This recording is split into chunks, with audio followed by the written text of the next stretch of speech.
Hello, welcome listeners to another episode of Listen, Learn, and Love hosted by Richard Osler. Just kind of a couple housekeeping things since I haven't done a podcast for a while. We're not ramping down the number of podcasts we do. I generally just respond to people that reach out and schedule them. And maybe it's summertime and less people are reaching out. I'm also trying to really focus in on LGBTQ. So I'm trying to decline podcasts that don't have an LGBTQ theme, just because I'm getting a little gassed out of just being present for all the podcasts, and I want to stay in the LGBTQ space. And also, my wife and I have a new church assignment that we're trying to focus in and spend more time there, as well as obviously stay in the LGBTQ space and be available for people that want to talk, meet, send me DMs, just need a voice of support, as well as people that want to come on the podcast. So that's the end of the housekeeping items. Running listeners, if you've been following a little bit, I mentioned that I run, and I'm hoping to run the St. George Marathon again this year. That'll be my second year in a row. And last year I did just under 5 hours, but I'm in better shape this year, even though I'm getting older, and hope to beat that time. So sometime in October, I might give you an update to let you know how that goes. And got a couple sons running the half marathon and a son running the marathon. And marathon running, even in my mid-60s, is something that really works for me. So I'm grateful to be able to be blessed with good health and be able to run. And it's very good for my mental health to have some time out there as I pray, meditate, run, and just enjoy the outdoors.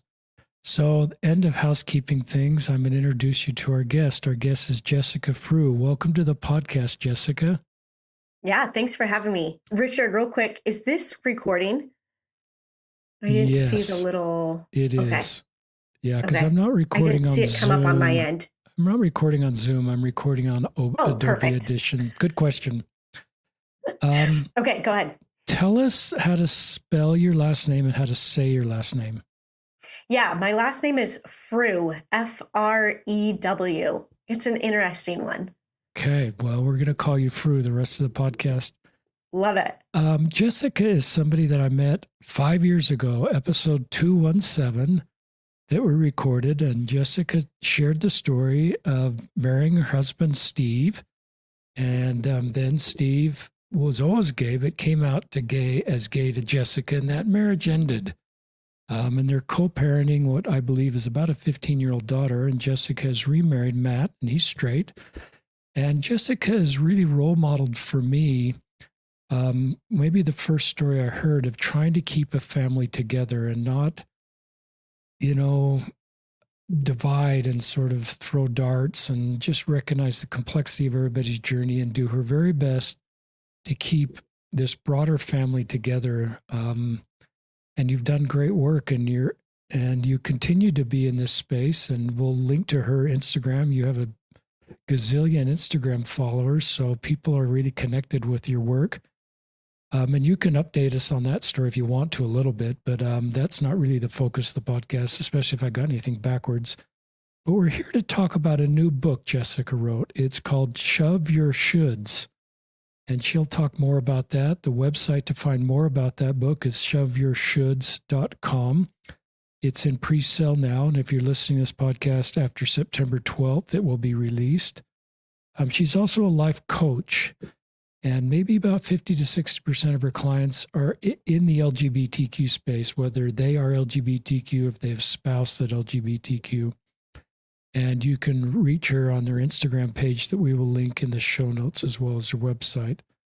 So the focus of this podcast is to get people connected with Jessica's voice, if you haven't heard her voice, and her new book. And she'll be walking us through just the new book, why she wrote it, what she hopes to accomplish, maybe give us an overview on some of the chapters and some of her insights. But this is a woman that spent a lot of time with a lot of people walking unique roads and is really skilled and gifted to bring hope and perspective and compassion with her work. So I'm really grateful to have Jessica on the podcast, and she's joining us from Idaho, and I'll turn the time, that's a Mormon phrase. Maybe it's broader than Mormon phrase, but anyway, I'll turn the rest of the podcast time over to you. Richard, listening to you talk about my relationship with Steve and what we've created always gets to me. Like, I've got tears in my eyes when I hear it from somebody else's perspective. I know how it feels for us. And I'm so grateful that translates to other places, that people can see that we went through this crazy experience. We'd been married for 7 years. He came out to me 2 years into our marriage. We had a daughter together in those next 5 years. So after I knew he was gay, and in that, I really owned my decision to have a child with a man that I knew was gay, and that I knew it was a possibility we were going to end up divorced. I knew there was a possibility that he might have an affair. Like, all of the books I had read about mixed orientation marriages, I knew all these things, and yet it still hurt. And I still had to go through that grieving process. And I just put up a post like last week about the fact that there are still moments that I am grieving that relationship, and that we're having to work together to stay a family, because that's really how I view Steve, my ex-husband. Is he's part of my family. He is somebody I genuinely care about. He went through a rough patch a couple weeks ago, and I just remember crying to my current husband about it, and all of these things that have created a life that is different and beautiful, and expanded my ideas and vision of what love is, and how God's love works, and how and the things that LGBTQ individuals are confronted with, especially within the church. But it also, I mean, 50 to 60% of my clients are either LGBTQ or have a partner that is LGBTQ. And on top of that, they like we're learning how to love. And I was going to say this is, I lost my train of thought there. They are not members of the church. The majority of them are not members of the LDS church, but also they are experiencing this. So it's not, I always thought it'd just be in the church, and it's not. It's in the world at large. And so I appreciate the work that you are doing to specifically focus on this, because providing space for people to be themselves is what creates love and connection and joy in the world. And so thank you for the work you do, and thanks for having me on. It's great. Thank you. Yeah. Yeah. And with this idea in mind, as going through this experience with Steve of having him come out in our marriage, and part of the reason mine and Steve's marriage worked in the first place, our relationship worked, is because Steve was attracted to the fact that I was able to be myself. And within the church, within being an active member of the LDS church. And he was deeply drawn to that, because that's what he was craving. He wanted to be able to be himself, and he wanted to know what that felt like. And he could not, in his head, like, I just remember even when we were married, having these moments of him like, but how can you believe that and think that and still be in the church and still be active? And how could you be yourself and dress as yourself and love yourself in the ways that I felt called to? And I was like, well, I firmly believe that by listening to what is on my heart, I am listening to what God gave me. I'm listening to who he created me to be and who he wanted me to be. And so that's really kind of the gist of my book, is helping people come back to themselves through whatever conditioning they've been through, whether that is trauma or betrayal or being gaslit or manipulation or whatever, all of these things that we deal with, and religion, to be able to know how to be ourselves, how to confidently show up as ourselves, how to take bold action and make decisions based on what God is putting into our hearts. And so that's kind of why I wanted to put this book out into the world. And it's taking these things I've learned from my first marriage, from my second marriage, and also being a life coach for the last 6 years to be able to support people in this journey. It's great. I love just this part of your listeners. We'll link to episode 217 in the show notes if you want to hear more about Jessica, Steve, and Matt. But I love that you said Steve is part of our family. Mm-hmm.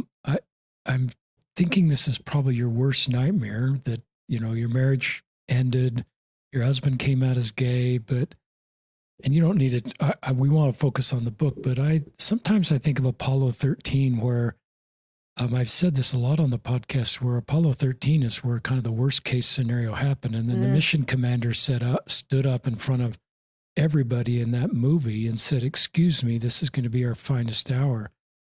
So maybe how you handled that, you, Steve, and Matt, who came later, and your kids and stepkids, maybe that's been your finest hour, even though it was a really difficult moment. And what you've all been able to do and your increased ability to help and bless others is a good thing. So I don't know if you feel that way, but I sometimes look at these worst case scenarios that we live through, and we get on the other side of them, and sort of the new norm gets established, and maybe we'll be okay. So that's helpful maybe for those of you that are in your Apollo 13 worst case scenario moments. Yeah. Yeah. And again, you have such a way of seeing and hearing people and making them feel seen. I have tears again because yes, Steve, the relationship Steve and I have been able to maintain and to have as we have navigated this whole thing is definitely what I consider my finest hour. And bringing Matt into that, my current husband, it's something I am so proud of. And not because I think we're some great people. I think we have navigated a very hard situation with a lot of grace for each other. And I firmly believe that grace has come from my understanding of who God created me to be and who he created Steve to be and all of those things. But it was hard. I mean, like you said, like this is definitely not anywhere close to what I imagined my life would be. And especially, we go through our path in life and we're shown kind of this ideal path when you follow it. And literally within the church, that's what it's called. We are shown like this way to live. You're going to do these things. You're going to follow these rules. And then you're going to get married to the return missionary. And like things are going to work out and it's going to be beautiful. And yes, it has been beautiful. And also, nobody could have prepared me for the fact that my husband would come out as gay. He did have an affair with a man. And on some crazy journey, we are still best of friends. And we go to each other when we need support. And we know we're here for each other. And we created that vision on making decisions. I mean, that's what my book is about too, is understanding how to make decisions in that moment that felt best for us, that wasn't based on like the emotional highs and lows of that time, because it was a roller coaster ride for a long time of navigating that. But also what we wanted on the other side of this. We knew we couldn't have the relationship we had imagined. And so, just how we had followed a path going into it, we decided, well, now let's create something that works for us moving forward. And I remember a very long conversation with Steve, sitting down and deciding how we wanted to navigate divorce. We had only seen one version of divorce that was and not from us personally, but our friends or people at church or at school, like whatever. We'd only seen one version of divorce that was for years very spiteful and bitter and angry. And we just didn't want that. And where the children of those divorced parents had to decide, which parent do I invite, or how do I navigate my parents being at X, Y, and Z in my life. And I just remember thinking, that is not what I want for my daughter. We can be divorced. I don't want her to have to ever question what it's going to be like to have her dad and I in the same room. Now she just has to question how embarrassed she wants to be by all of the adults in her life that love her, but that's normal teenage angst. And I love that she just she knows that when we're together, it's going to be done with love for her and support for her. And the focus is her, not us. And it's such a gift. But it was these decisions of like, what is the ultimate goal on the other side of this? What is the intention on the other side of this? How do we want this to look? Instead of how it should look, because people were coming to me and they're like, you should be angry. You should be bitter. You should be all of these things. And I'm like, I understand that. And yes, I feel some of those things, but I am not going to let those control or dictate how I'm showing up in this relationship in the long run. Like, this isn't something I want to carry forever. Steve, ultimately what he did wasn't about me. It wasn't about that he didn't love me. It wasn't that he didn't care for me. And he felt horrible about what he did because it hurt me, and ultimately went out of, what we believed was right for our marriage and the boundaries of our marriage. And also he was like, Jessica, this feels like the most right thing I've ever done, like to be in this type of relationship. And so navigating those two things at the same time was a mess for both of us, but we chose to focus on that we did still love each other, and we got to feel the feelings around everything that happened. But ultimately we held on to that idea that we loved each other, and now we get to create a life that works for us. And that is the gist of what I teach people to do and how I coach them, is how do you understand what is best for you? How do you work through this life? Because it's never going to go as planned, and make it work for us. And how do we release those shoulds of what our life should look like?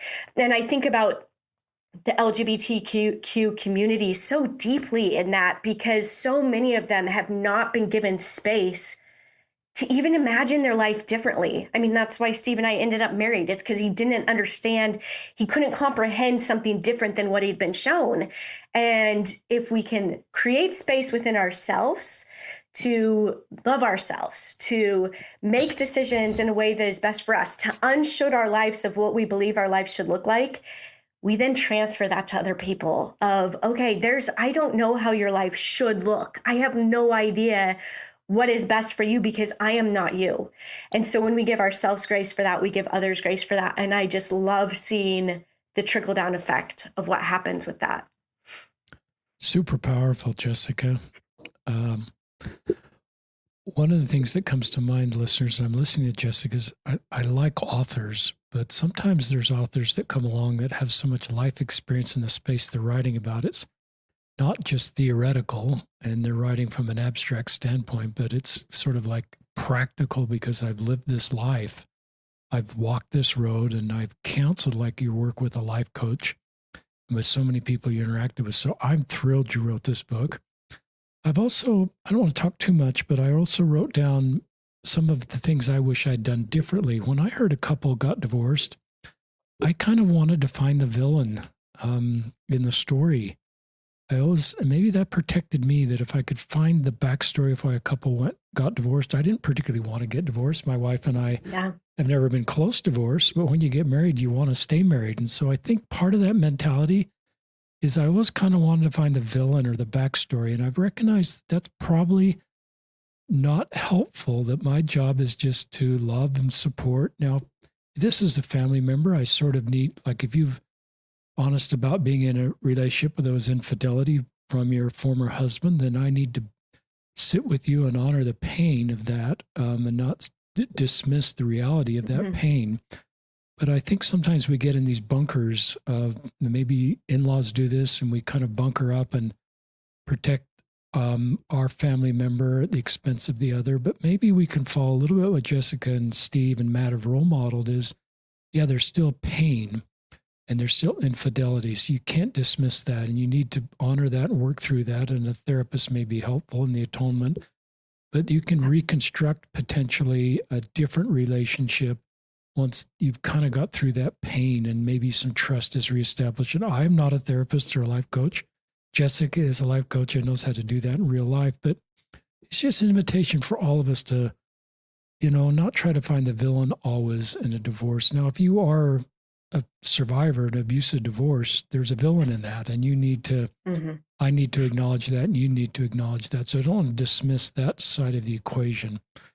So anyway, that's a little bit of my thought on this whole thing, and keep sharing. I'd love you to tell our listeners, well, you can comment on that.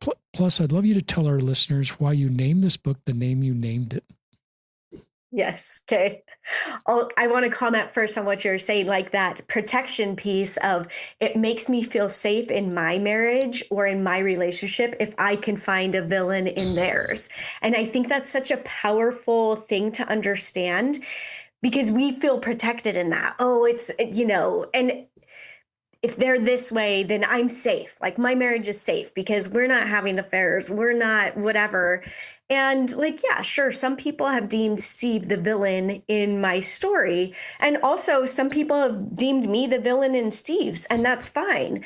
But it's understanding that we're going to follow the lead of the individual that we are, loyal to.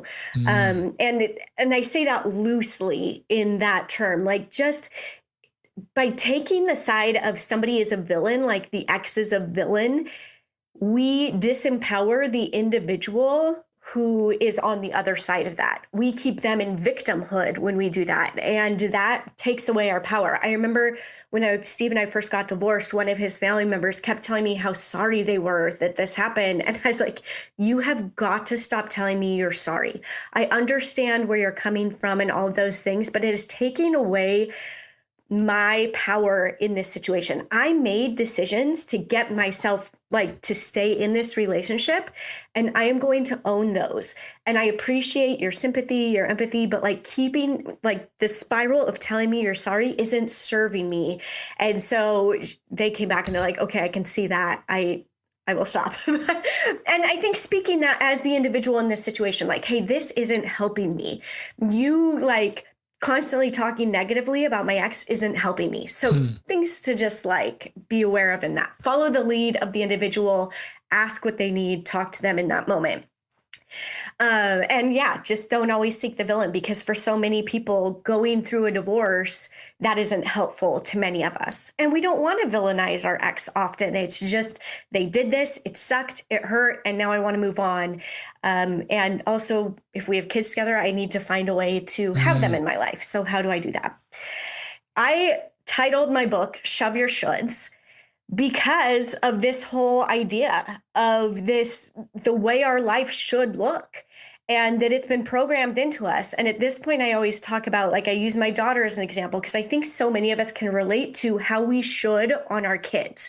And then we can see it in our own lives too. I used to say, I wanted Steve and I to be able to be in the room together when Penny graduated high school, and when she graduated college, and when she got married, and when she has kids. I wanted us to be in the room together for those things. And I realized that even in that, I was shooting on Penny. I was laying out how her life should look based on what I thought it should look like because of my lived experience and what has worked for me and all of these things. And I'm the thing that didn't work for me and really didn't work for her dad, Steve, was the idea that his life and my life should look a certain way.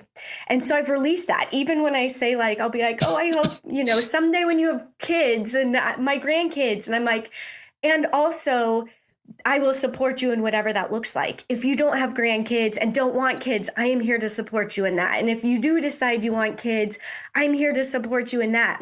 I'm excited for those things. And also I will follow your lead.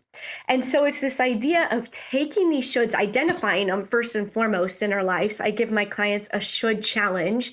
And I say, identify one should a day where you are shoulding on yourself. And then I just want you to sit with it and understand it.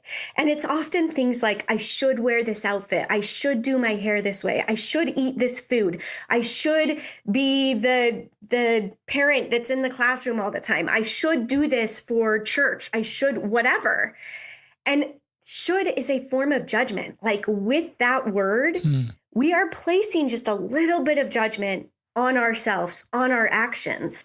And so it's a way to identify where we are carrying that judgment. My kids should do this. It's placing judgment on them. It's placing judgment on an individual. LGBTQ individuals, they shouldn't want this. They shouldn't act on it. They shouldn't whatever. We are placing judgment because we think we know what is best based on what we believe, we've been conditioned to believe. And people can, I know, take that all sorts of directions and what I just said and come at me, which is totally fine. Come at me. I'm good for it. If you want to DM me, we can talk.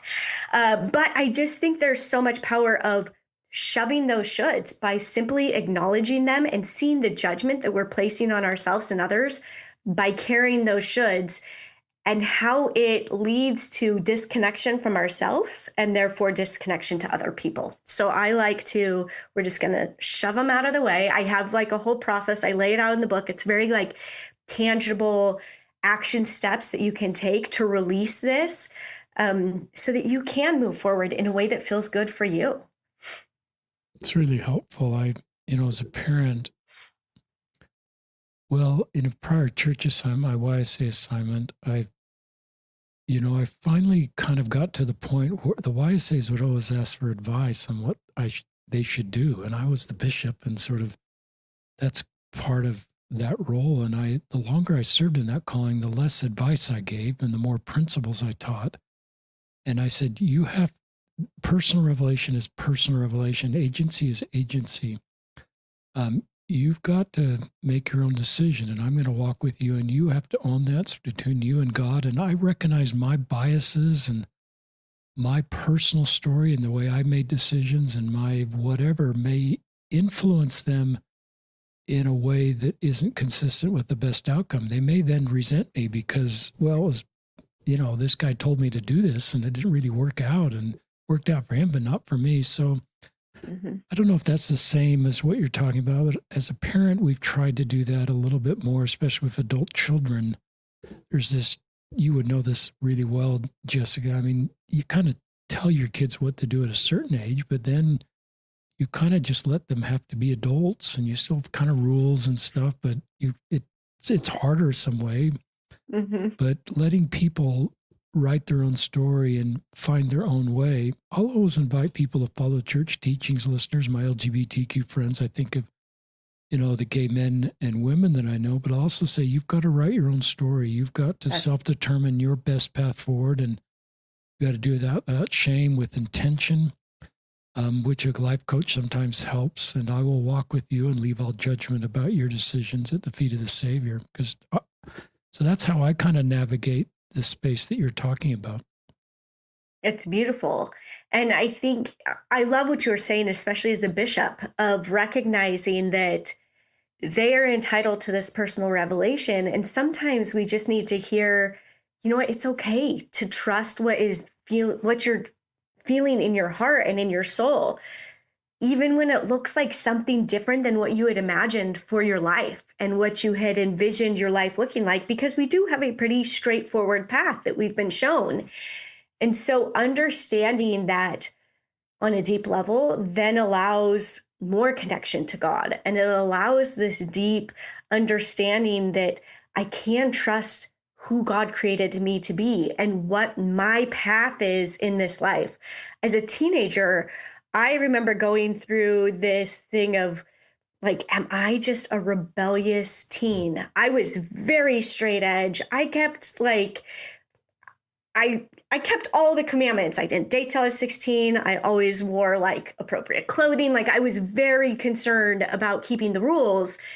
And also I didn't look the part. And that's what I always struggled with. I always had weird hair. I always wore funky clothes, which wasn't bad, but also that wasn't what I saw in my peers and at church and all of these things. And I even remember Steve shortly after we got married being like, why don't you dress like a Mormon girl? And I'm like, this is why you love me, so don't question it. He's like, I guess it kind of is. But going through that as a teenager and asking God, like, why am I this way? And he showed me, he's like, this, you being yourself, you living into this desire to look different, allowed people into my life where they felt safe. Because they saw me confidently showing up as myself and trusting whatever this was that God put in me. And therefore they came to me when they were like, hey, I'm struggling with this, or they could be honest with me and open. And I saw how God could use the things that I thought was rebellion at the time that I was struggling to understand about myself for his good. And that's when I was like, okay, this is okay. Because I also remember praying during that time. First of all, constant prayer of thanking him for who I was and the confidence I had and all these things I knew weren't normal for most teenagers. And then secondly, just praying that I would be an instrument in his hands. And as I have trusted these moments of just being myself and trusting my path, I got to see how God allowed that. I got to see how he took that and utilized that for good. And coming back to like Steve and I and Matt sharing our story, after Matt and I got married, Steve and I and Matt started our own podcast, sharing all of our stories. And the space that created for people to feel seen, to feel hope, to feel like they were going to be okay and that they weren't alone, it just brought so much peace to my soul, knowing I was trusting what God was putting in my heart. And sometimes that's scary because the path that God puts on our heart sometimes, again, doesn't look like the path we were shown. And it's like, how do we merge these two things? And I think when you have a bishop and a leader or parents who are like, okay, like I'm here supporting you, it makes that easier. And it makes it safer for us to feel like we can trust what's been put in us. I love that. And I love you, Jessica, talking about how you didn't fit the box growing up, and you were confident enough to not fit the box, and how that drew other people to you. You were a safe person for them because they could tell you were comfortable in your skin. And maybe that was a little bit of work in progress, but I just love who you are, and you didn't fit the box. And I certainly think sometimes God's box is bigger than our cultural box, and he's created us the way we're supposed to be. And I think he loves us more than we realize, even if we don't fit the box. Do you want to go through chapter titles, or I just want people to continue to learn more about your book. Yeah.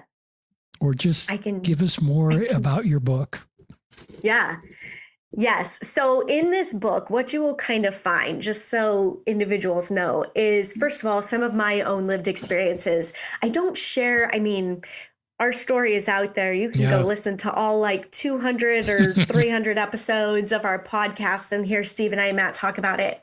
But I do share about those moments because I think it's important. Like for us to learn as individuals, we need stories. And so there's my stories in there. There's some of my clients' stories in there that help us understand how to release the judgment we have placed on ourselves, how to leave that behind, and then how to embrace. I have a decision-making formula. I call it a BBB decision-making formula, and how to embrace that. It comes down to first being gentle with ourselves. And I don't think we're often taught how to be gentle with ourselves, how to love ourselves, how to show ourselves grace, and how to embrace that. So the first step is we're going to learn to be gentle. And then we go through the process of being humble. And again, that can bring up some things in people when we hear the word humble. We think of like, oh, I need to be submissive. I need to be meek. I need to kind of be like a doormat in ways and just go with the flow. I need to release pride. And I don't feel that way. I genuinely feel that being humble is, yes, releasing our ego and that side of ourselves and allowing ourselves to be wrong. Because you know what? I thought divorce would be the worst thing that ever happened to me. I couldn't have imagined having a partner come out. If you had told me that at 16, that was a possibility, I would have been like, no way, that's not something that happens. But if I had understood that, I would have been like, no, that's not going to happen. And if it does, my life will be over, like that idea. And instead, releasing my ego to understand that doesn't mean my life is over. I want to be wrong about that thought. I want to be wrong about that determination that if I have this happen, my life is over. So we go through this process of being humble and also being proud of who we are as we navigate that. Again, one of the things I am most proud of in my life is the relationship I've been able to establish with Steve and keep with Steve, and now with my husband, Matt, and how we've all navigated this together to be able to create something that works for us and a family that works. So that's the part of being humble. And then the last step, and I always say those are like 90% of the decision-making process. I think when we think of making decisions, we think of the action, which is the last step of being bold. And that is taking bold, imperfect action and understanding that we aren't going to judge ourselves for whatever happens on the other side, because most of the time it doesn't go as we had planned. And I always say that's just information. That's just information of where we need to go next or what we are craving next. So we are bold, we take the action, and then we just kind of go back to step one. We're not going to judge ourselves. Then we're going to go and to be humble, and we're going to learn, like take the information we learned. Do we keep moving forward?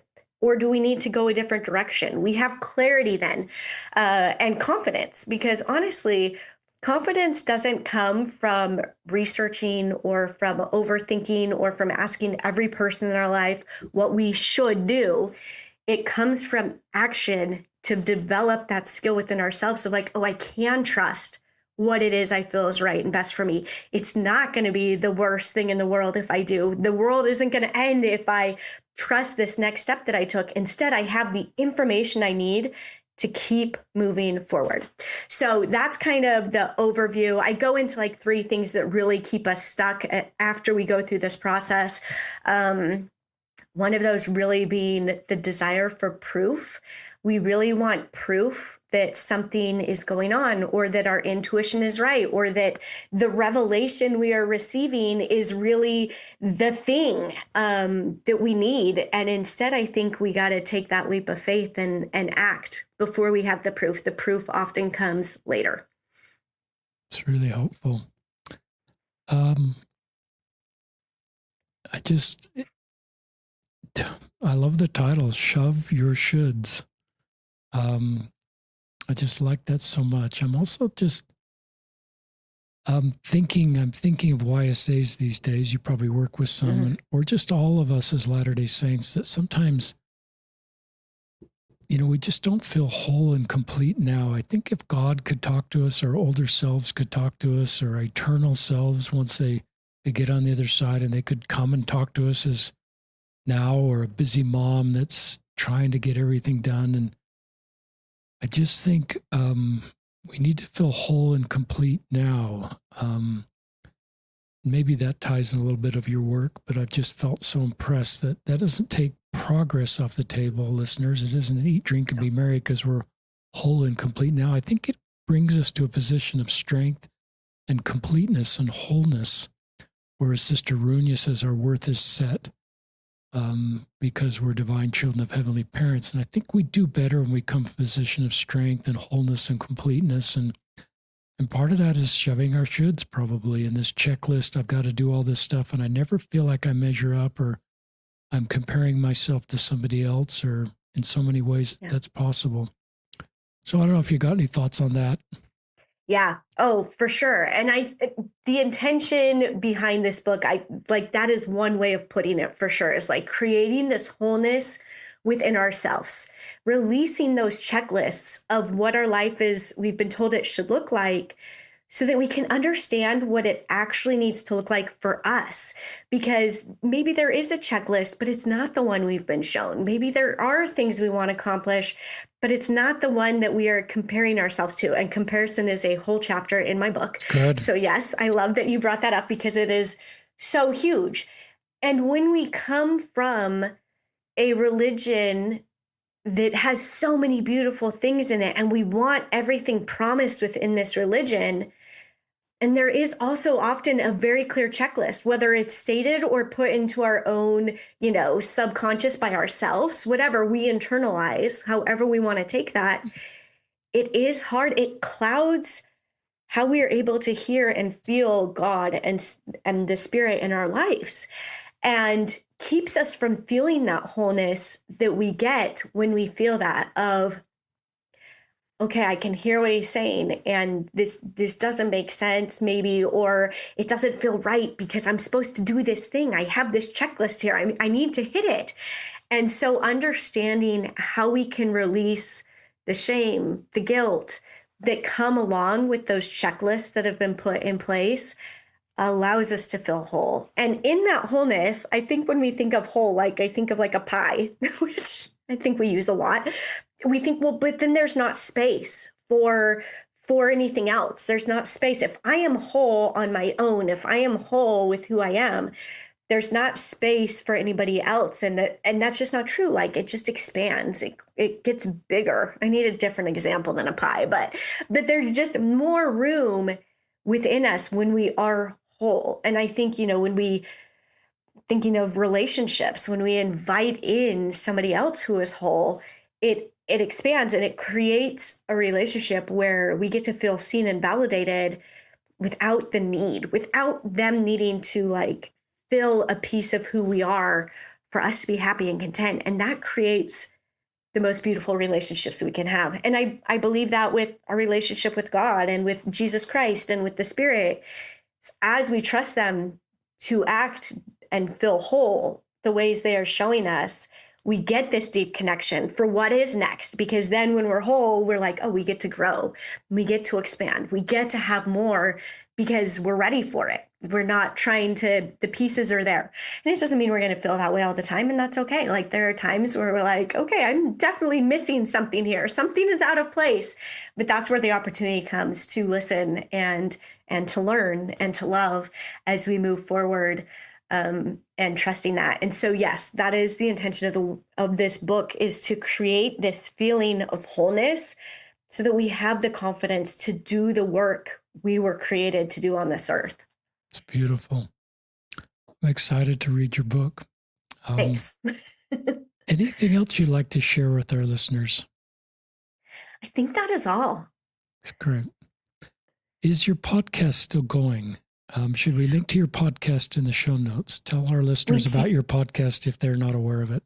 Yeah, we aren't still recording. Steve hit a spot. My ex-husband hit a spot where he's like, you know what? I think I have shared everything I need to share for the moment. I said, okay, that is fine. But it is still out there. It is still, you can go listen. I always say, listen, start with episode 1, because we do follow like the timeline of our relationship and everything that happened. So start with episode 1. It's called Husband-in-Law. You will see a picture pop up of me, my ex-husband, and my husband. And all of the stories are still there. And we specifically wanted to make sure it stayed up because we know there are people who still need this story, who need to feel seen, whether their experience is the exact same as ours or not. And no matter where you fall into this unique, also not very unique story of coming out later in life or coming out in a relationship or having a partner come out, we know we needed some hope when we were in it. And so we hope it provides hope to other people. Well, you are providing hope, Jessica and Steve and Matt and all that are involved in your work. Hope is my favorite word in the gospel, listeners. I just love hope, and I love the ability of people like you, Jessica, that have walked a difficult road at times to give hope to others. So I love that you've written this book. In the show notes, listeners, we'll link to the book. ShoveYourShoulds.com is the website. You can go order the book. We'll link to the podcast in case you want to listen to that podcast. We'll link to episode 217 that we did a long time ago. But I think, listening to your podcast would be helpful. And there's a lot of people. I got a message this week from a brave man who opened up to me and said, I've come out as gay and looks like our marriage is ending. We want to co-parent, but we're in the middle of this new storming period. And I'm not sure, how the church is going to work for me. And he was looking for resources. And I gave him a few names and was honored he trusts me with some of his story. But people need the content you're providing. And so I'm sure there's a lot of people in the world that would talk about how your podcast and your courage, you, Matt, and Steve, it's not just you and Steve or you and Matt. That's the thing that's so beautiful. It's all three of you. And I'm thinking the dynamics of this is unusual, but beautiful and totally possible if we have the principles that you're teaching in real life. And I have to think of your kids and, you can speak better for your kids than I can, but this has been a unique road for them. But seeing three adults that love each other and love them has got to be a good thing for them long term. So anyway, thank you, Jessica Frew, for being on the podcast. Please check out Jessica's book and can listen to her podcast. And thank you for all the work you're doing in our community. Thank you so much. And likewise. And this is Richard Ostler and Jessica signing off, listeners. We're grateful you listen and share these podcasts. Another episode of Listen, Learn, and Love.